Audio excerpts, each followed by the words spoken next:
یہ جگہ تمہارے شان و شیان میں نہیں۔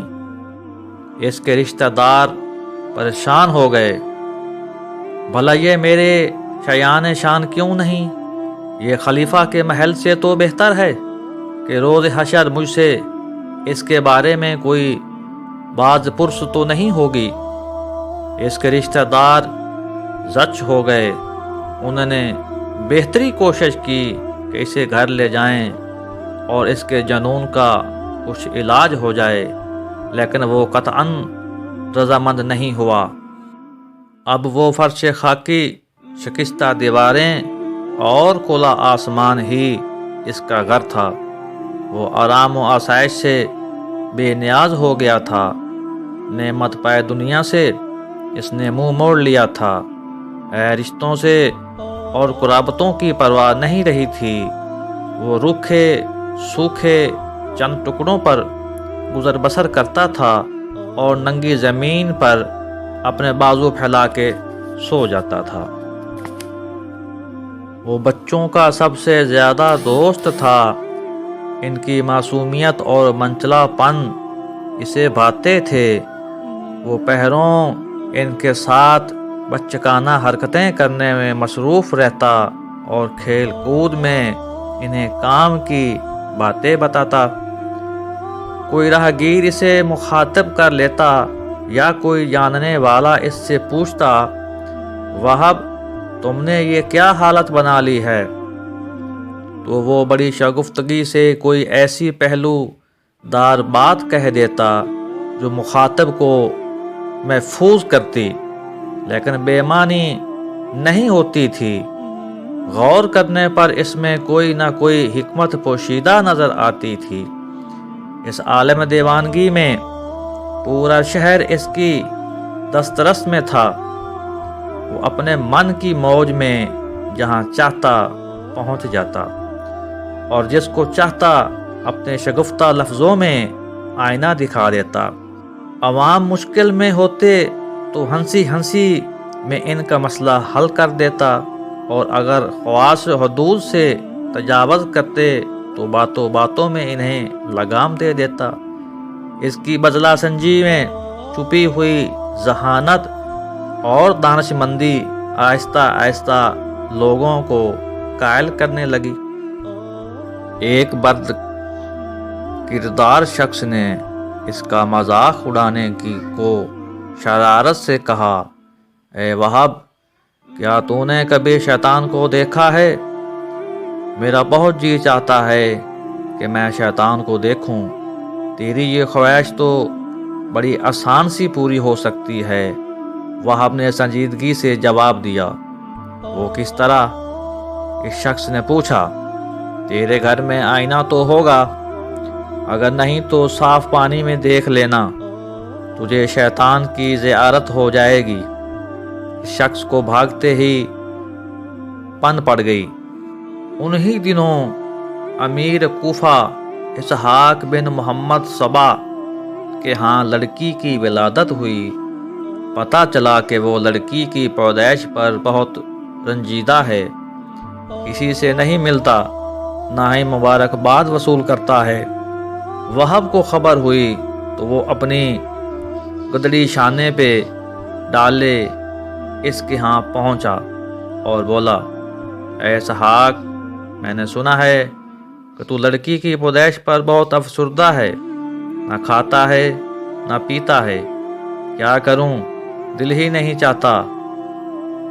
وہ ٹھنڈی سانس بھر کر بولا، مجھے بیٹے کی بڑی آرزو تھی، مگر افسوس کہ اللہ تعالیٰ نے مجھے لڑکی دے دی۔ کمال ہے، وہب نے بے ساختہ کہا، تو اس پر راضی نہیں کہ اللہ نے تجھے صحیح و سالم بیٹی دی ہے؟ اگر وہ تجھے مجھ جیسا پاگل بیٹا دے دیتا تو پھر؟ اسحاق کو اس کی بے ساختگی پر ہنسی آ گئی، لیکن وہ اس کی تہ میں چھپی ہوئی حکمت کو جان گیا اور خدا کا شکر بجا لایا، اپنا سوگ توڑا اور لوگوں کو اجازت دی کہ وہ اس کے پاس تبریک پیش کرنے کے لیے آئے۔ وہ اپنی دیوانگی کے باوجود نماز کے وقت مسجد میں پہنچ جاتا تھا۔ ایک روز ابھی اس نے جوتے نہیں اتارے تھے کہ اس نے ایک شخص کو دیکھا کہ وہ اس طاق میں ہے کہ اس کے جوتے چرائے۔ وہاں بہت دیر میں اس انتظار میں رہا کہ وہ شخص ادھر ادھر ہو جائے تو وہ اپنے جوتے اتار کر نماز میں شامل ہو، مگر وہ نہیں ٹلا اور نماز کے لیے صفیں درست ہو گئیں۔ وہاب نے آؤ دیکھا نہ تاؤ دوڑ کر آگے بڑھا اور جوتوں سمیت ہی نماز کے لیے کھڑا ہو گیا۔ اس شخص نے مایوس ہو کر اسے ٹوکا، اور دیوانے یہ کیا کر رہے ہو؟ جوتوں سمیت نماز میں نہیں ہوتی، نماز نہیں ہوتی تو نہ ہو، مگر جوتے تو ہوتے ہیں۔ وہاب نے جواب دے کر نیت باندھ لی۔ وہ گلیوں اور بازاروں میں اپنے معصوم ساتھیوں کے ساتھ چہلیں کرتا پھرتا، کہیں کوئی غیر معمولی بات دیکھتا تو وہیں رک جاتا اور اپنی بزلا سنجی سے لوگوں کو ہنسنے مسکرانے پر مجبور کر دیتا۔ ایک روز وہ اپنے شریر ساتھیوں کے ساتھ بھاگا جا رہا تھا کہ اس نے سرے بازار ایک مجمع لگا ہوا دیکھا۔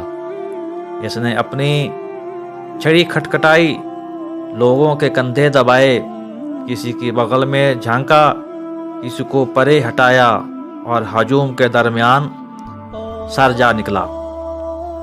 لوگوں نے اسے دھکے دیے، برا بھلا کہا، لیکن اس نے پرواہ نہیں کی۔ دیکھا کہ شہر کا داروغہ ایک عجیب دعویٰ کر رہا ہے۔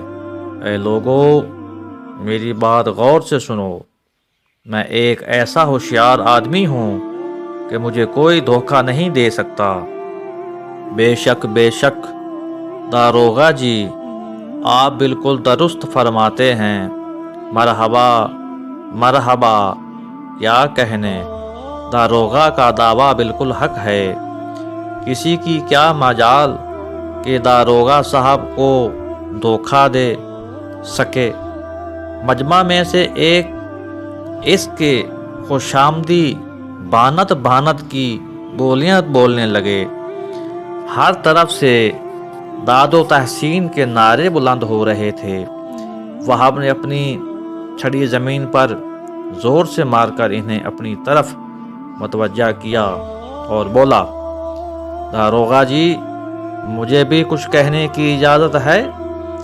اچھا تو تم بھی بولو گے، بولو کیا کہتے ہو؟ اس نے نحوست سے کہا۔